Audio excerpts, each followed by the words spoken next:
Matty. Hello, I'm Colin. And I'm not Rachel Reeves, so I will be looking yous in the eye today, And tonight. telling us the truth.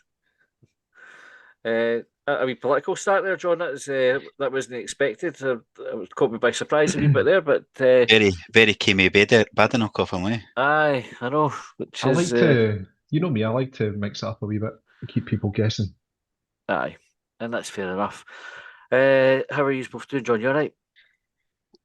Aye, it's been an alright day. I was at the gym this morning. I've not been as often as I would have liked recently because I've been a bit bunged up.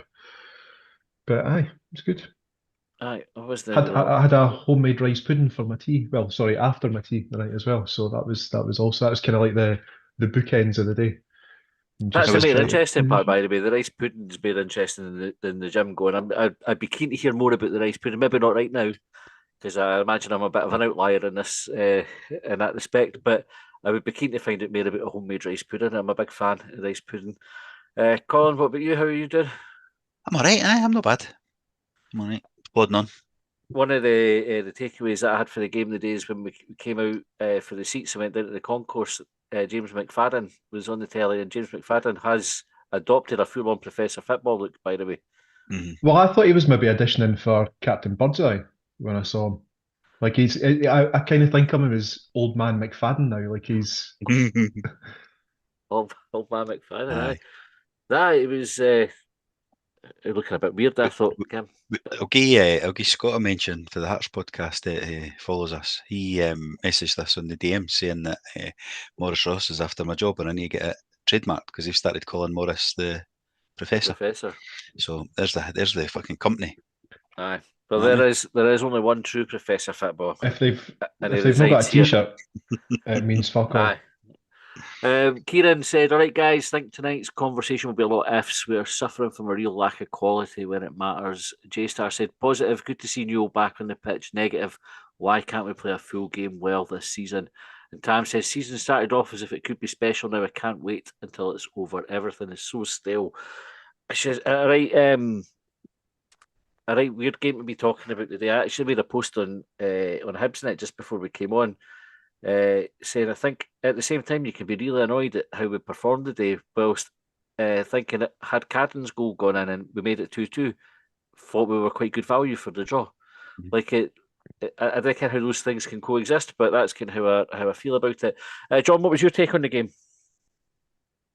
It was similar to what you've just described. Like coming away after the second half performance, after getting back into it with a clear handball, and then having other chances and putting Celtic under a bit of pressure. I think if we hit the post or Schmeichel's maybe turned one onto the post, albeit we were offside in that instance, like there was a lot of. I think there was quite a bit to be encouraged by in the second half, but it was completely undone by what had taken place in the first half. Like I think you're always going to be up against it, playing Celtic, and to give them basically a two-goal head start. And actually, like this, I feel like I'm saying the same thing that we talked about a couple of seasons ago. I don't know if it was under Montgomery, I don't know if it was under Johnson, but we've definitely been here before where we've had the shit first half performance, been a couple goals down, and then second half played better. Agreed. Colin, what about you? What did you think of it? Oh, I totally agree with what you were saying there. I think it's a funny one. It felt so bad at half time. But actually, we started off quite well. Like Hmm. we were pressing, we were attacking, we were trying to get at them, and then we should have we should have probably got a draw at it. Like even if you look at the, so that's what it felt like. I was sitting with you the day. That's what we thought of the game. Should have had a draw there. Cadden should have done better. Goalie did make a good save, whatever. But then you look at the stats and you go, we had more shots than them. We had like better XG, like created more chances, whatever one you prefer out of the two. All of that stuff, and you go, aye, why did I feel so bad? But it was because it was two such shitty goals we gave away. Aye. All right, Moby. The goals were absolutely chronic, and we'll come on to them. Ronnie said, "Hi bangers."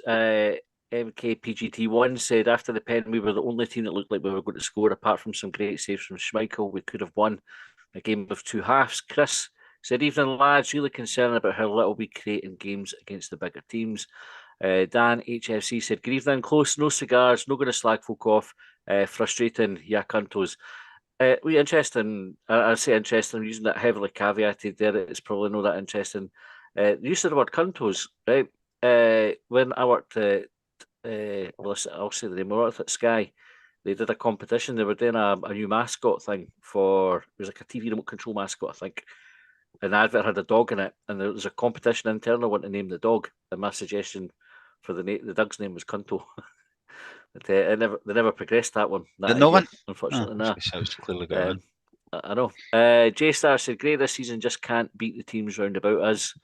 And Kieran said, "Celtic were absolutely shocking today, by the way. No getting away from that. We still couldn't get a draw."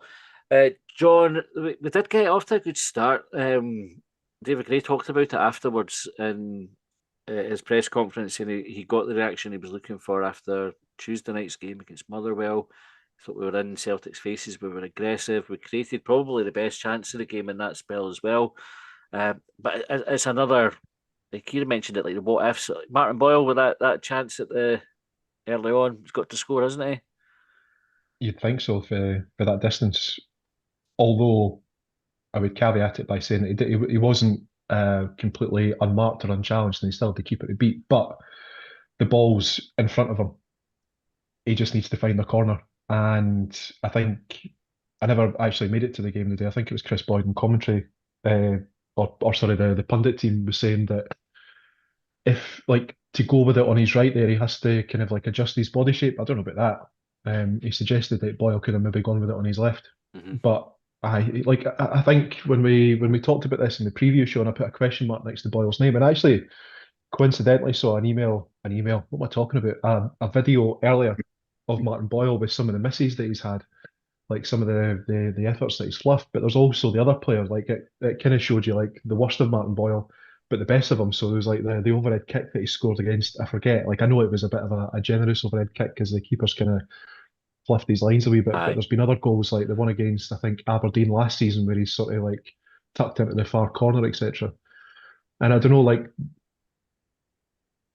he's when we talked about it on Friday, we talked about him being like the routine, like he's seen as a big game player, but the routine, like against Motherwell, he made an arse of, and he's not done particularly well with that one as well. And I wonder, had Cliche not been injured today, whether Cliche would have started ahead of Boyle. But to caveat that, I think Boyle in that opening spell that we're talking about also played his part in how Hibs were playing. So it's kind of like they're kind of juxtaposed with one another, aren't they? Like, what do you do with the enigma, the problem that is Martin Boyle? Colin, what would you do with Boyle? Actually, this has been a sort of like a theme of his season. If you think back to the European games, Boyle got criticism for being offside, like the number of goals that got disallowed for Boyle being offside, and then he kind of followed that up into the early games of the season. Then we had a few big misses as well. Why do you think it's not quite clicking for him this season? Why did I don't know. I don't know why. Just sometimes they go on runs, don't they? Like they get the luck. Sometimes I think was it no. Probably last season, at the end of last season, when Abita hit that one, world class pass. Remember with his right foot, and he was onside. VAR overruled the ref and gave it on, and he said something like, "I need to keep making the runs because you never know. Like that sometimes they just work. Sort of something like that. I can't remember the exact words he used, but he was saying, I need to keep making. I need to take the gamble because they pay off like they do." And maybe they're just not paying off. But it wasn't a good finish today. But I wasn't sure about that. I'm normally the first one to moan about going, why has he used the wrong foot on that one? But I actually thought I didn't think there was he just got his angles wrong. And like John saying, the guy was sort of behind him. I thought the guy had maybe nudged him, clicked his heels. That was going to be my next question. Was there because Boyle certainly claimed for a foul with it, and I don't know if that's like, oh, fucked it up, I better claim for something. Well, it could be that. Like, and I've seen it back just once on my phone, so I've not properly watched the replay. But at the time, I did think it did look like the boy. But then you know what, the defenders are like it's a physical game, eh? Like you're allowed to do a bit. I actually said to you at the time, it's offside anyway because the linesman put his flag out, and I've had to come home and check. So anybody, we were west upper, but anybody sort of where the linesman was in the west lower, or even opposite that, would have seen the linesman his flag out.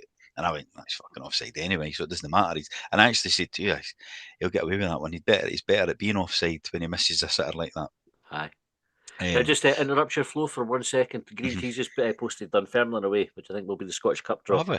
It's a fucking great one for me. I love going to Dunfermline for the Excellent. just It's along the road. In the chat there, yeah. We'll come back to that towards the end of the episode. Aye. But Party at yours before the game. Aye, or into mine. Yeah, that'll be nice. Get a barbecue on the go or something decent. Anyway, I was like, it's offside anyway, just as well. But I've seen it back. It was a mile on, and I've had to go and check what a linesman's flag is for a goal kick. It's the exact same as an offside. So that's why I was wrong.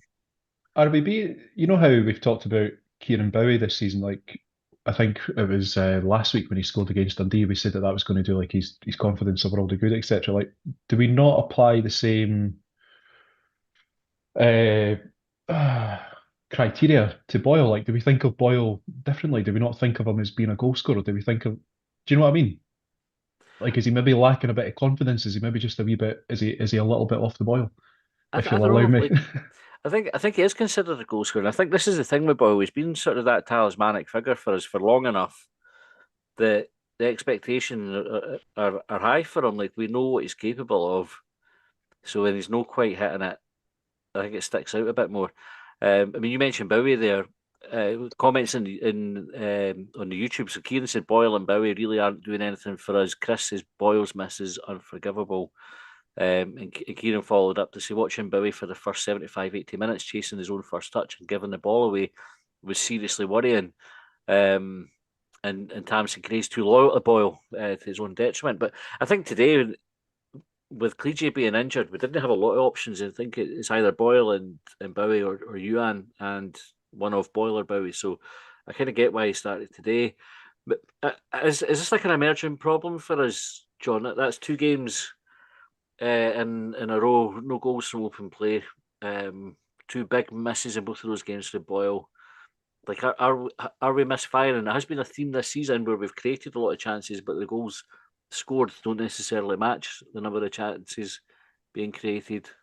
We are misfiring. I think, well, this is that left brain, right brain thing. I think we are misfiring, or we had been up until recently, like we discussed it previously, but then we had a decent performance against Dundee. And I know that, what is it they say, like one swallow doesn't make a summer. But you kind of think that, I think the games that we've had where we have got results, you think, okay, like we've ironed out the kinks. That's us. Like we're going to start behaving like a normal football team again. And then you have the Motherwell game, and then you have today's first half. So I don't know. Like I'm going to say that it's not a problem because we did get ourselves into the positions today, albeit we didn't score. So I'm going to look at it optimistically and say that we're going to carry on from today's second half into the Falkirk game. But you might be a little bit more concerned if the same happens, like if the pattern continues into the Falkirk game and beyond. Colin, let's talk about the sort of where the game was lost, which was the 2 goals. So we had a bit of discussion about at the game about the first goal. It's still like no very good play. Talk us through it. Tell me what you think. I guess you probably had a chance to have a look at it back now. I've seen it back. Aye, so I've seen it back. So I've kind of changed my mind a wee bit. Rocky played it over to Salinger, which anyway, Rocky played it to Salinger. Salinger tried to play it to Chaiwa, who's facing the goal. He slipped. Boys nipped in and scored it for Maida. Somebody, can't mind who scored. But at the time I thought, well, Chaiwa slipped. He's been a bit unlucky there, but I don't know if he slipped or fell trying to get do the Presley plunge. Wasn't a great ball for Salinger. It was a wee bit wide of him. I've seen folks saying it was the wrong option and all that, and it's like, if you play the decent pass, it's not the wrong option. Like teams do it all the time, like multiple times in the game. But it wasn't a good pass. It was a yard, 2 yards to his right, to Chaiwa's left, and then he wasn't getting there and fell down. So it wasn't great. I think we thought at the time maybe they were shoveling shite. You know, it was like Rocky's gave him a shite ball, so he's then gave a shite ball out. But I think Rocky's ball was fine. I think it's on the keeper, and Chaiwa probably could have tried to do better, but he's maybe thought I'll take the free kick rather than try and get the ball. So I think that one is probably on the keeper for the pass. And if he's not going to be able to make the pass, he just needs to lift it into the midfield like he was doing multiple times after that in the game. Not generally straight to fucking Callum McGregor, who was standing with a 10-yard radius around him space. This passing about, I said we had a comment on Twitter from, let me just find it. Didn't say official. I think the Twitter account is who was basically making the point about. He said official didn't say. He said, "I will die in this hill. No clear patterns of play for building up attacks to the back. Teams press us, and we've no idea what to do. Compare it to Motherwell, who are coached to react to what happens in certain situations. If we can't move wide, then we pump it down the channel, and we're fucked." I kind of spoke a wee bit about this when we were coming out the ground. I had a big conversation with my old man about it on the way back while we were sat in traffic coming away from the ground. John, Hibs playing out for the back. David Gray said post-match that he's no got any qualms with the ball that Salinger's attempted, because he's telling the players to do this. This is how he's wanting us to play. To my mind, I understand the principle why teams do it, which is to draw the opposition out of position and then get into space behind them, and you've got like an easier attack. I think it very rarely works out that way for us. And what more often happens is we get pressed, we lose the ball, or we lump it long, or we do this sort of hopeful ball down the line in the hope that the striker can get onto it. But it tends to be a pretty futile exercise. Why do you think, John, that Hibs persevere with this passing the ball about the back, and would you stick with it? Well, when you were talking about Chaiwa and the ball going, I think, 2 yards to his left or his right corner, I forget which one it was. I was thinking that we actually did that. I remember it distinctly later in the game where I don't know if the ball started with Bashiri, but it definitely went from Salinger to Chaiwa. And I can't remember the exact sequence of events that followed, but it seemed like it worked out the way that the original one should have gone. And that Chaiwa kept the ball, he was able to turn, and I think he was able to then go on and move the pass. So I don't know, I would presume that Hibs continue with it because it shows that it's successful more often than not in what they're trying to achieve. And presumably what they're trying to achieve is to move the ball forward and set up an attack. Otherwise, you would abandon it, surely.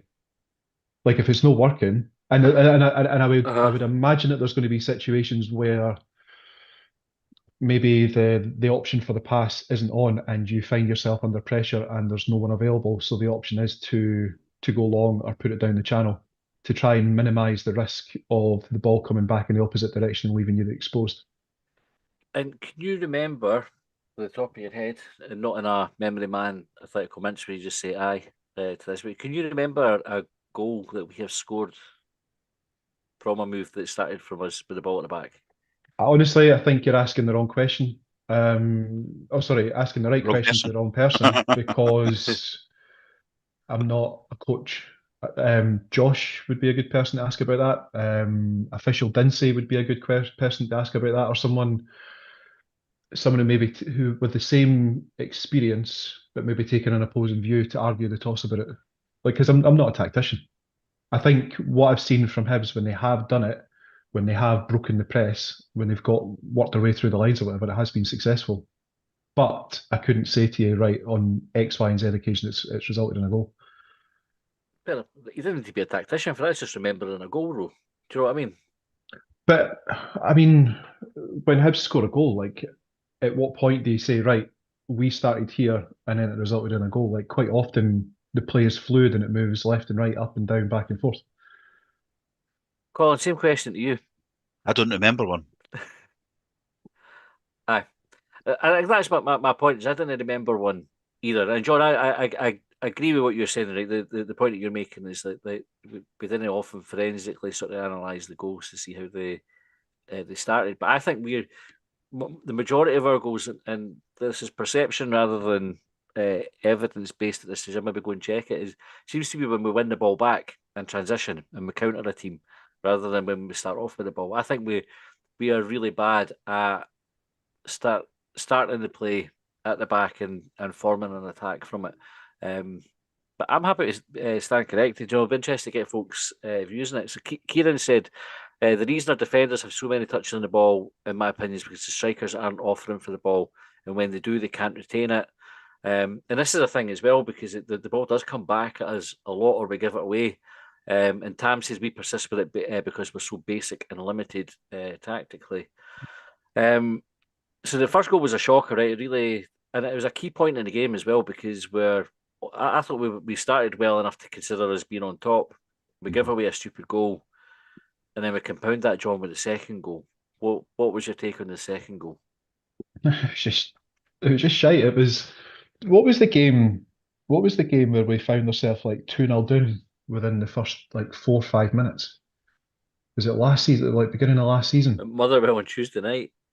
Well, apart from that, no, like the last game against Celtic. I mean, I'm Oh, aye, sure. yeah. Oh, was that the start of the season? The first game of the season? Aye, and then like a few weeks later, did we have them in the League Cup as well? In fact, no, it was last season. It was just, I'm not going to say it was a carbon copy of that. It just reminded me of that because you've already lost the first goal through a bit of a stinker, and in the second one you've got a runner who goes into the box unchallenged, except Jamie McGrath, whose Nick McGrath came down after that because he's kicked Engels in the face. I think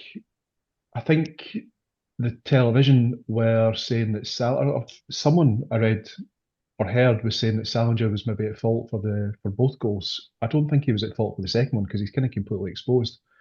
I think he could have done better. Like I do. Yeah. It's at him if you and he got a hand on it. So if he gets a hand on it, I think he should do better with it. But I get what you're saying as well. It's kind of close range at pace. The boy's unchallenged. It's like the neck muscle straining either. Yeah. And it's just, I think at that point, like I think the way football goes sometimes is that they say that when you score a goal, you're at your weakest. But actually, when we concede one, there's been quite a few occasions where we immediately go on and concede. Do you come and it just compounds things. Absolutely, it was rapid. But the worst part of that goal, the guy ran, I don't know, 50 yards, 60 yards, and players just ran alongside him and never went and stuck a foot in, gave him a push, tripped him up, tried to win the ball. They done anything. They just watched this guy run phase in half, right to the edge of your 18-yard box. And then when he shifted the pass, he kept running and still nobody went with him. And I don't think he got the ball back for the cross, but he took, it was just fucking shite. It was terrible. And fair enough, the guy's unmarked on his own, and maybe the goalie could have done better. But like to let that guy run for his own half, totally unchallenged. It wasn't on a mazy. It wasn't dribble. It wasn't nutmegging folk. He just ran a straight fucking line. Like somebody should just clean him out. Like tactically, or I don't know the right word to use to ask this question, but what reason could there be to leave the player unchallenged to allow the cross? It suggests to me that it's. I don't think it's deliberate, John. I think it's just poor play. Like I think if you're a coach, like David Gray was livid when that went in. Like if you saw his reaction in the touchline, so he was annoyed at that, and then when they hit the post not long after, he was like fucking exasperated by it. Like he was just, you could see he was furious. That's suggesting that it's not. Well, you're saying it was. You don't think it's deliberate. It's poor play, and David Gray is exasperated. He's furious. Whatever. That suggests that it's not a David Gray thing. That's a player execution thing. So hook the player or players that are responsible for it. About 4 or 5 of them the boy ran past there. So like you can make 5 subs. That's good. Do you think we missed the Matty Jack, Gogic, Marvin Bartley role in the middle for games like this? Like we had Chaiwa, who was energetic in the middle, and I don't think either Chaiwa or Mulligan had especially bad games in the middle of the park. But for things like that, where a player can just run through our midfield unopposed, do we need an enforcer that we can play in these games? I think with some of the players that you mentioned, I think I'm not going to say that they were limited, but they were kind of specialist in what they did. Like they were brought in for certain games. So maybe, but then you're bringing a player into the squad who you might then. I think Colin alluded to this in a previous episode where we want hard men until the hard men get shown up to be poor footballers. Yeah. And then we want good footballers and then you want the hard men in because the good footballers aren't putting in the challenges that you want them to. But I think you can kind of do both. Like, that's not, you need to be a hard man there to go and like put a challenge in. Like, we're not asking him to get wiped out and cleaned out. Oh, that was the words I used because something happened, right? That's just somebody to go and challenge him. Like, there's Sorry, other occasions. I said hard man. I was sort of echoing what I know, no, Matty said about enforcers, and I agree with you. Like, there's you're right. Someone should be able to put a foot in. It has to be said, like for most of the game, we did put a foot in. Like Celtic didn't have an easy afternoon of it. Like for all the 2 goals were pretty easy, and I think after the 2 goals, Celtic dominated for the rest of the half. Like they had their dander up, and we didn't really have an answer for it. But I think up to the point where they got their first goal, and then for all of the second half, I don't think there was a Celtic player that didn't get at least 1 or 2 niggly fouls into them, or like if fair tackles, but we knew let them know that we were there, that kind of thing. So I don't think it was necessarily like an easy afternoon for Motherwell's for Celtic's players. So maybe that idea of having an enforcer, like you say, Colin, is no necessary. We just need to be more consistent with doing it with the players that we've got. Does this reflect? Sorry, does some of the stuff that we're talking about just now reflect what I suggested on Friday, which was like minimizing errors, maximizing how clinical you are in front of goal. So clinical, Martin Boyle, minimizing errors, Salinger, player running free, Salinger arguably, getting a hand to it or whatever. Like they're the things that have really undone us today. I would agree with that. Like, is there any more to it than that? Aye. There is, right, so there is more to it, right? And I guess, Colin, looking at the reaction online, there's a lot of criticism coming David Gray's ways for the tactics, but were the tactics the problem today? Or is it, as John says, like the individual errors that at key moments in the game that have fucked us?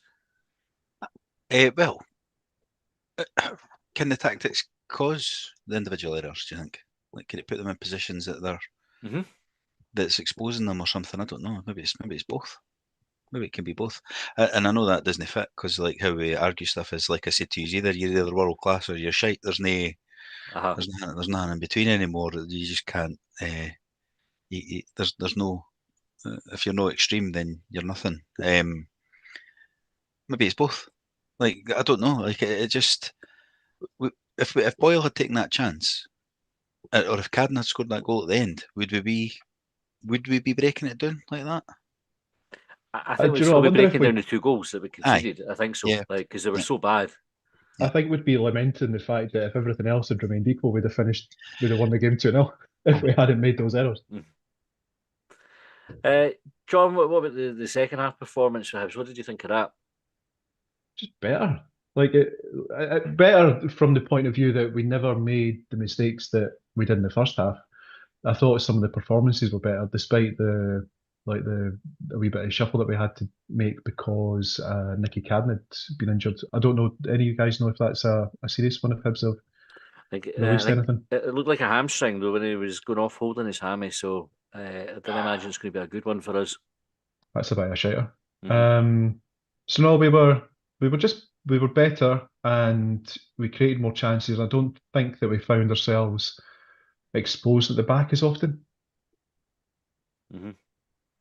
I didn't think Colin Celtic offered very much second. I mean, you have to put into the same with Motherwell on Tuesday night. Like they're 2-0 up. The onus isn't really on them to come and try and score a third goal.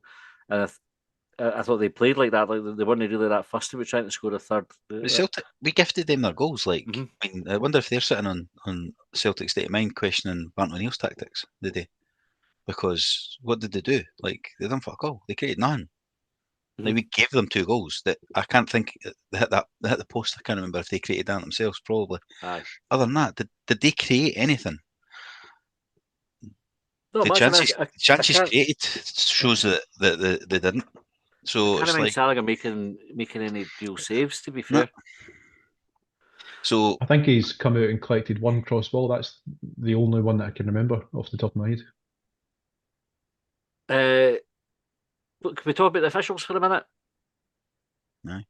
Aye, can I talk about Nick Walsh and how he looks a wee bit like a cross between Tommy Robinson and Kevin Bridges? You can say that.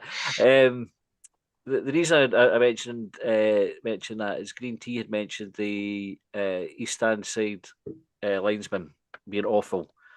Flag up early a couple of occasions as well, which always kind of catches me out because they're meant to keep the flag down for offsides. Callum McGregor possibly could have been in the book early Should have been in doors. the book. I Should have can't been it. believe that he I've not never seen got that booked back for yet. that. It looked bad at the time, John. Like just a body check, but still a yellow card. Like you should be normally. But I said to you and your old man, I says it's in the first 15 minutes. He's Celtic captain. Aye. He's not this leave is a higher bar to get booked. And then the yellow card certificate right after that, there's a bit of chat online about whether or not that should have been a red. Calling it the game, we were pretty not happy, but satisfied that yellow was probably right. John, by having the benefit of replays, etc., but should it have been a red? I don't know. The Harry down the slope was talking about it being an orange card, and it does sort of fit between the two because I think it was more serious than a yellow, but I don't know if it was serious enough to be a red. Like I was looking at or watching the replay and probably looking for reasons that it was a red, like straight leg, studs up, like was he out of control, that sort of stuff. Reckless was the word the commentators used. I saw in the replay I've seen on the TV, and reckless is a yellow card. Yeah, I think it was probably my blood was probably up probably more because Abita's just had that same like a similar challenge on him. Sorry, not a similar challenge, but he's been challenged just a few seconds earlier. So I'm thinking, fuck, like what have we actually got to do to get a booking here, or to get some justice?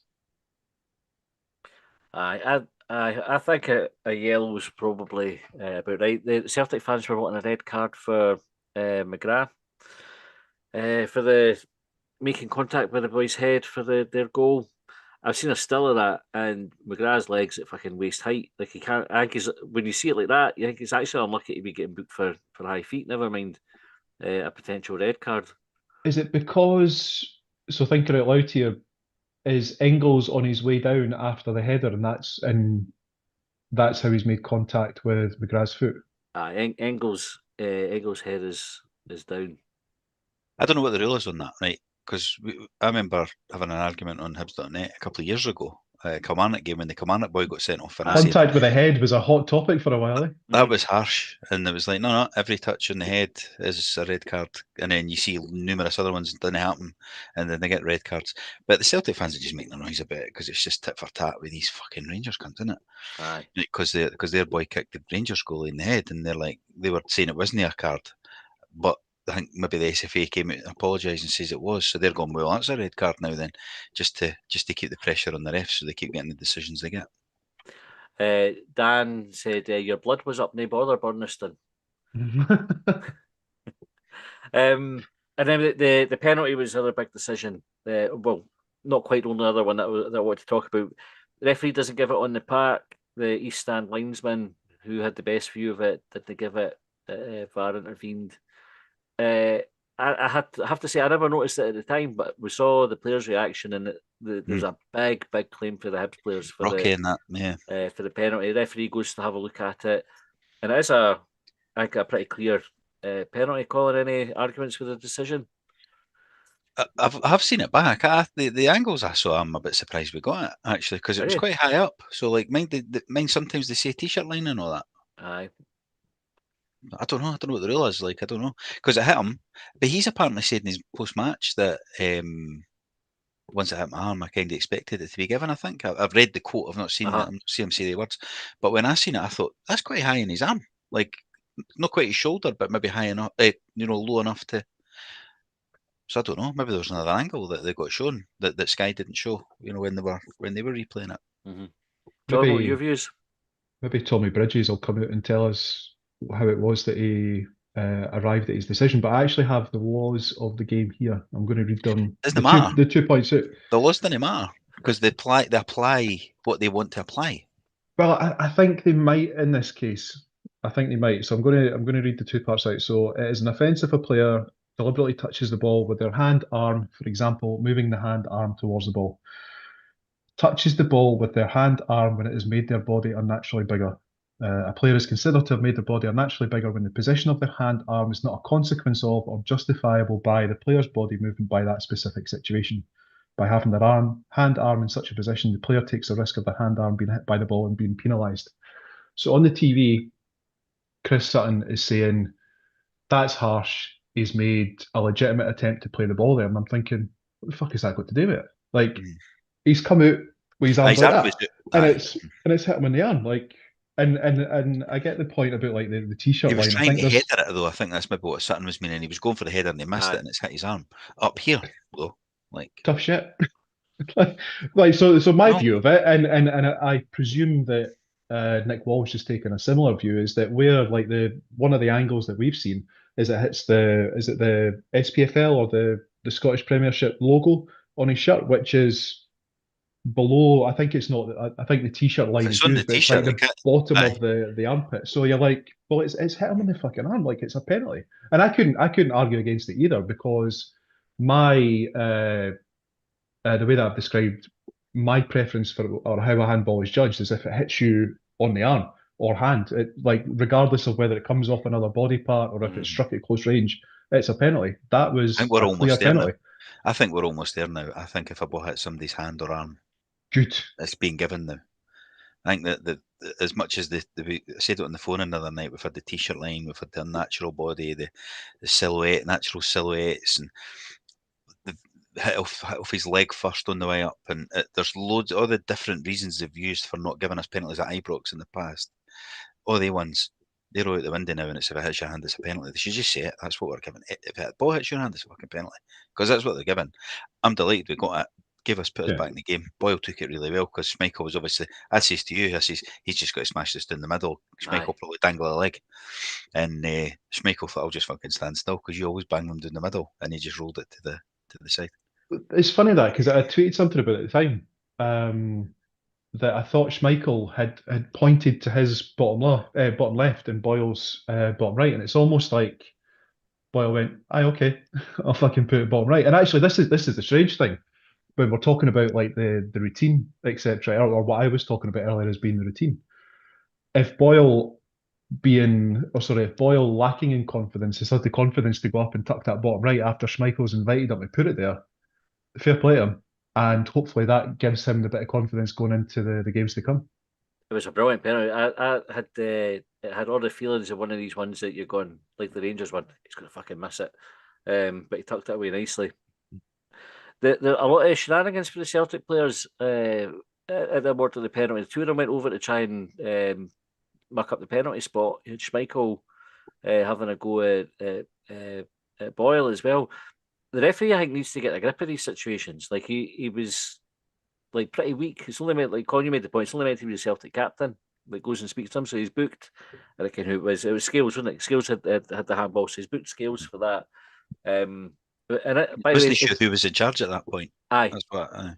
Aye, that's it. So the referee's just kind of letting it all go on, and where this matters is right after it. So had he booked Schmeichel, because Schmeichel effectively should have talked his way into a booking there with his antics.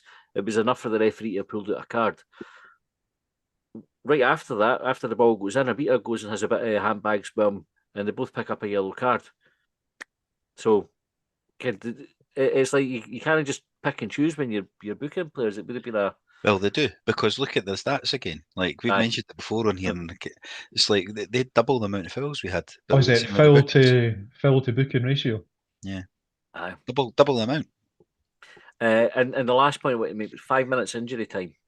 So we had in that second half we had full quota subs with a lengthy VAR check for the penalty, the handbags after the penalty, and the fanning about before the penalty was taken. There was at least, I think, 2 injuries requiring treatment. There was the one down at the touchline. I think there was a head knock as well in the in the penalty box.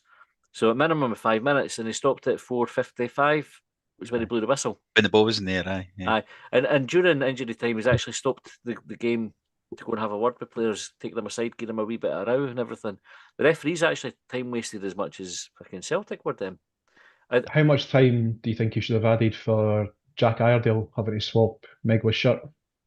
But by the way, this is another thing. Actually, this was I was going to come on with the champion of the underdog, John, and I might as well just do this now because I'd like to get the champion of the underdog's view on it. But Jack Iredale ran on the pitch with Megwa's shirt on. On Twitter, the referee was getting the blame for this. Was the blame justified towards the referee? No. No. How's that happened though? How is Iredale going on the pitch with the fucking right shirt?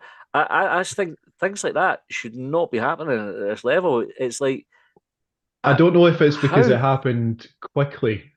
So like Cadden's, this is my recollection for the TV footage. Cadden's down, and I don't think it's initially clear that he's like the wee motion by the physio has not been made.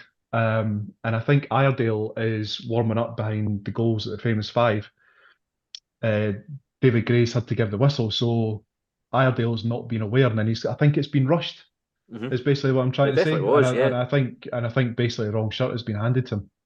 I don't know. I don't know. I think it's just been a rush. It's just been a fuck up. Some cunt can't read. Aye. But also, should Luke McCowan get a booking for being a grass? Like he was saying to the linesman, fucking was that's he? Jack Iredale. Aye, that's Jack Iredale. That's no Kanaya Megwa. Well, 100% should be getting a yellow card for grassing. Like definitely. It seemed to be tongue in cheek. Both. It was actually, do you know what? Seeing amongst like some of the tribalism and the whataboutery that takes place in Scottish football, like it was quite nice to see two players having a laugh about a fuck up. Aye, the referee's not meant to let that happen though. It's just the linesman.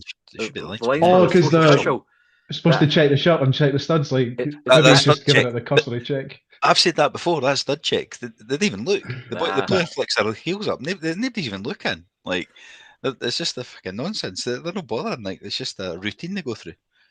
Just like managers dancing about in the touchline, moving their arms in that. They should maybe get like a template. You know, you go when you get your MOT, you get the wee needle that goes in to show you the tread depth or whatever. Maybe you should do like a wee impression on like a bit of mould or something.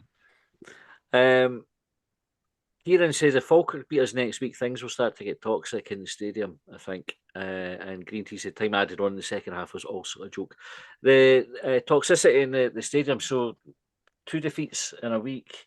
The reaction, especially after the Motherwell game on Tuesday, was pretty. I don't know. I don't know if it was disproportionate. Like, it was a really bad performance, but it was our first really, really bad performance of the season.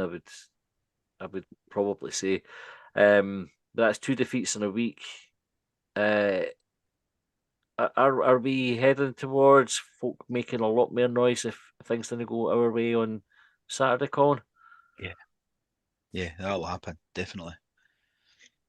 So, what aside from winning the game, right? But what we've also seen is that it's not necessarily enough to win the game. So when we beat Dundee, the folk who are already on Gray's case were saying, well, the last 15 minutes we needed to keep it to bail us out. That could have been 2-2. So winning the game in itself isn't enough. What else does David Gray need to do to get everybody back on side again? I don't know. Maybe shout in the touchline to folk like that. You know, it's he doesn't. He got angry the day, but when he got angry, he went in the dugout. He didn't display that anger on the touchline, and folk are looking for that. Is it as simple as that, John, or would you have other advice to David Gray? Nah, David Gray's pretty chill. Like I know that he looks pretty. I think he looks pretty mean. I think I don't think he's a manager whose wrath I would want to incur. What do you think about wearing a tracksuit, John, instead of his trousers and jumper? Do you think that would make a difference? Martin O'Neill went away and got changed into a tracksuit the day.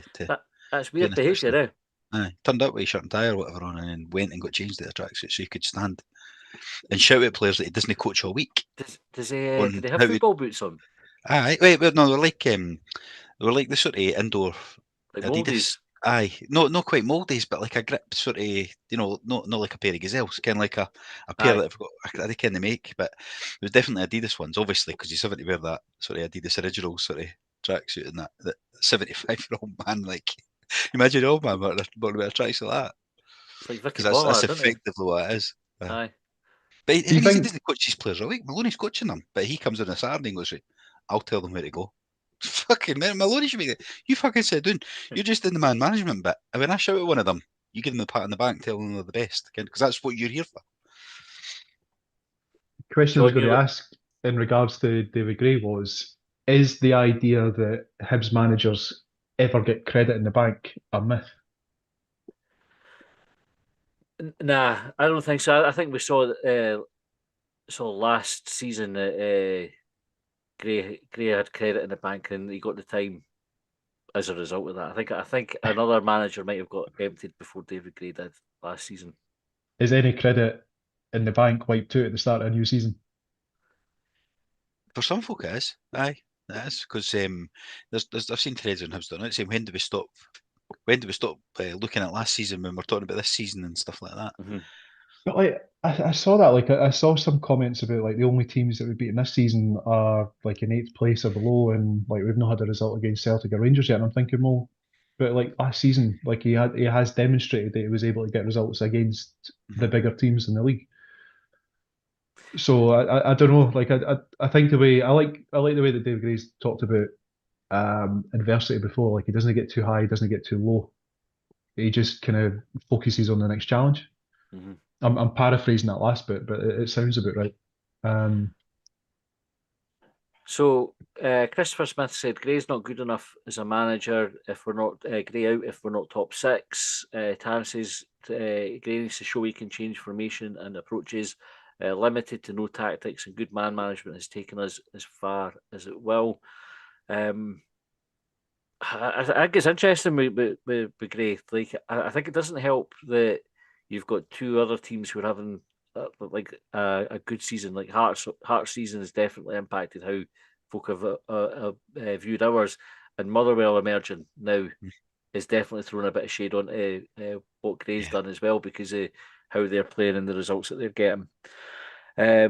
Kieran said, we took till the 75th minute to sort the right side of our team out. Boyle again costing us big time. Shocker of a miss. Cadden missing a sitter as well. Not good enough. Bowie is a tough watch, and so is the team just now. Colin, we thought Bowie came on a game a bit in the second half, but what's going on with Kieran Bowie? We don't seem to be seeing the Bowie that we saw early season. No, we're not. I don't know. It's been since that Scotland squad that he didn't get on. I think he never got on. It was just after the window when we tried to send Dykes. He went on that Scotland squad with Dykes. He never got on. And he seems to have really suffered since then. I thought it was like talking to Polar's, like first half, second half, his performance was totally different though. First half it was like he was getting pushed about a bit, ball was bouncing off him. The second half he was doing the pushing and his touch was much better. Couple of nice bits of play he was involved in. So I was hoping that he just needed a goal, but he got that last weekend, and it's not taken off for him. I don't know if he's just suffering a bit, and we've not got anybody else. I want Clichy's to out know now as what well, I want to know what Dykes said or did to him in that Scotland camp. Yeah, something's happened. Or maybe it was just a total confidence blow though. Then he's not got in the next squad, and then he's maybe trying to overplay because he's thinking, how do I get back in that? Maybe the Scotland thing's looming over him, especially with being in the World Cup now. I don't know. I think It's not coming off. maybe he just really, really wants to go to the United States and he doesn't realise that there's package holidays available. Aye. I wonder, are we playing to his strengths as well? Because I said to your old man on the minute, I think when we signed him, he had played all his stuff. Was it wide left or wide right? Maybe in a front three. And we went, no, number 9 through the middle, and we're going to aim the ball up at you, and you're holding it up with your back to goal. Maybe that's not his strengths, but maybe it'll become a strength. Maybe we've seen something that we say, well, we're going to develop that, and we're going to work on it. And we need to have patience. But maybe, on the other hand, maybe it'll never fucking work, and we should just be using the strengths he's actually got, which were the ones we signed him on, and that's not being a number 9 with his back to goal. So how would Bowie, if he was playing wide left, would he, if we were playing to the strengths that you've suggested, Colin, would that mean him playing his part of a front three? Well, it'd have to be, I think, but I don't know. Like, because I don't know. I didn't watch him in Fulham or whatever team he went on loan to. I'm just what I've read that he played out. He played in the wider positions. So potentially, but we went to a back four today, didn't we? So that is obviously something that could happen.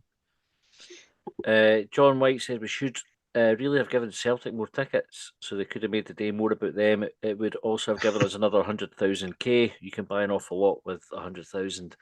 Do you have a view on this? Like, so Celtic, I mean, it looked like they were oversubscribed in the area that they were in. Oh, they're fucking boring. They just need a cause, don't they? Boring going on about it. Is there, see that level of entitlement, is that contrary to their founding beliefs? I don't know. Do you know, like, there's a part of me. So, see if you take away the team that it is, right?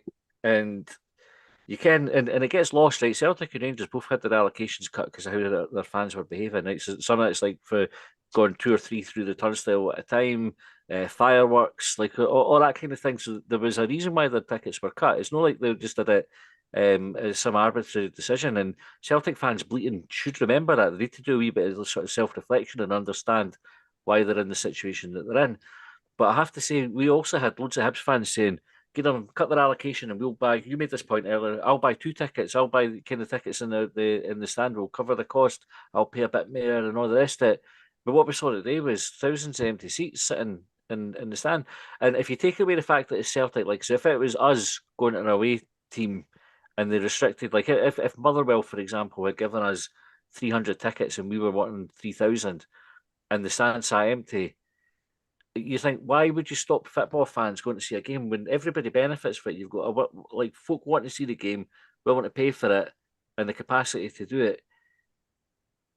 Should like if Hibs are not going to sell those tickets, should we be opening up more away fans to take them? What if the answer is somewhere in between, that we open it up to There is never an answer the in between. neutrals? We've already discussed this, right? It's either yes or it's no. There is no maybe. Well, I was thinking back to a situation you're a few not years bringing ago. neutrals in for it, though, John, are you? Like, I mean, this is the thing. Like, you've Have got... we tried? What, to sign up a neutral? Or just stand up Princes Street and hand out tickets or something? Just stand on Princes Street with a sandwich board saying fancy the Hibs game today. Must not be Hibs or Celtic supporter. I'm obviously being silly, but like I don't know what the answer is. Like, so you made the point, Colin. Sorry, Matty. The reason that the allocation was cut was because of naughty boys and behaviour. girls. It was, yeah. So I suppose, like, what's the stance that Hibs are taking? What is the position like? Because if they're saying, like, your behaviour is far worse than the financial gain, I can be on board with that, but they need to reiterate it, I think, if that's the case, or you give them the opportunity to show that they can behave, and if they do, you increase the allocation. I don't know how you do it, but I just think there's room for pragmatism here with it, and I think it doesn't have to be all or nothing. I totally back Hibs cutting their allocations, by the way, because there was Hibs fans wanting to go and watch. I'd rather Hibs fans were in that stand than away fans.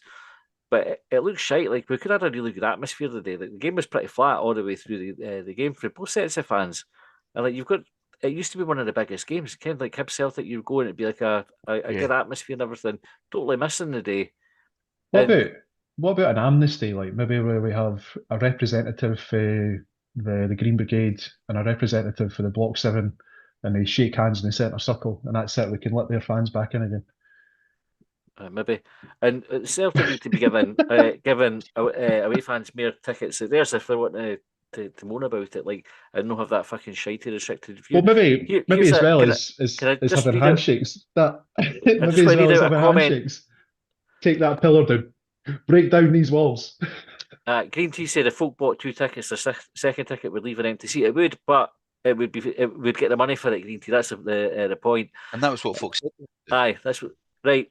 Joseph Agnew, right? I think this is a Celtic fans joined us, right? Welcome. HH boys, Q, clash off, OFF, heads in the box, capital B, penalty, Hibs player booked and sent off. It is the happened Killie game, HHKTF. So I've not got a fucking clue what you mean there, Joseph, so I'd rather you just didn't bother. with the comments. Either up your game or didn't bother. Right? It's no for us to sit and try to decipher what the fuck you're talking about. Right? Spell checkers are available. They're the only team in the world that get penalty for head clashes. For Let's remember that. Like nobody else gets them. Right, time for the last couple of comments, and then we'll get a quick view on the cup draw. So, Pat Fry's image said, "Result is the most important thing, and that was pish. Liked Chaiwa in central midfield and thought the back four worked. Less concerned by Cadden having a shot saved than Boyle missing from a yard out. Under pressure, but has to score. That team would have won at Motherwell." Michael said, "Trust the process. The overreaction is a joke." Bandyleg said, "Better team over the piece lost. 2 bad ones for Salinger. He's been good, but today gifted Celtic the win." William Turner said, "We need someone to take chances. We've created enough to win that well today. Not sure how I feel seeing Newell back in there either, as it feels like a step backwards." And Stephen says, "Not really going anywhere this season. Beat the crap sides, but struggle against everyone else. Change needed, I think." Okay, right, let's talk about the cup draw. So Neil Lennon's done Dunfermline. We're away to them. John, how are you feeling about that draw?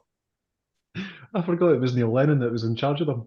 I'm actually excited about it because I quite liked pre-season trips to Dunfermline, and I realise this isn't a pre-season trip. However, it's relatively short. There's is it Stevens State Fridays? So look, They don't have them anymore though. Do they not? Nah, they've changed supplier. Oh well, that's tempered my excitement somewhat. Who's doing their State Fridays now? Do they have State Fridays? I don't know if they still got the Brides, but it's a different supplier, which is devastating, by the way, because that was always the highlight. Well, mind and get them in when you have the pre-match barbecue, Matty. Fair enough. Colin, what are you thinking about the draw? It's not an easy one. Like I always want the easiest team available, and it's hard. Away as well, they'll be up for it. It'll be a big crowd. You say it's not an easy place to go? Might be on TV, one of them, like the Cup Shock thing. Where they fancy it. Because I'm looking at the other one, and obviously Rangers got the easy home tie. That'll be on the shite slot that nobody watches, and Celtic are away to Auchinleck, so that's definitely on the telly. And there's a couple of other sort of all Premier League ties, but that one there is one that's a banana skin in it, and it's a prime TV pick, I would say. Banana skin for a reason. They're doing all right in the league. Lennon's previous manager, it's got all that, and it'll be a big sell out that. Do they still have the plastic pitch, or has that been away for years? Nah, they got rid of that. I think, did they not? I think it's a grass pitch now. Mind they had one of the worst plastic pitches. It was like green carpet tiles. I went there a few times. I mind when I opened it, it was like there was somebody really famous on the pitch, like Ian Rush or somebody, that was there saying it home. And when you sat there, you could smell the rubber, like the black pellets. It was like it was really, really shite. But I'm sure it's grass now. I played in it a couple of times, and you could always hear like the ball would sound funny when it bounced. Well, I'm guessing it wasn't the ball; it was actually the tile that the ball bounced off of. But it was strange. Dan said they've got a good specky player, Todd. He wears the goggles. I'm sure he was on Hibs books at one point. J Star made the point Celtic and Rangers got easy ties, obviously.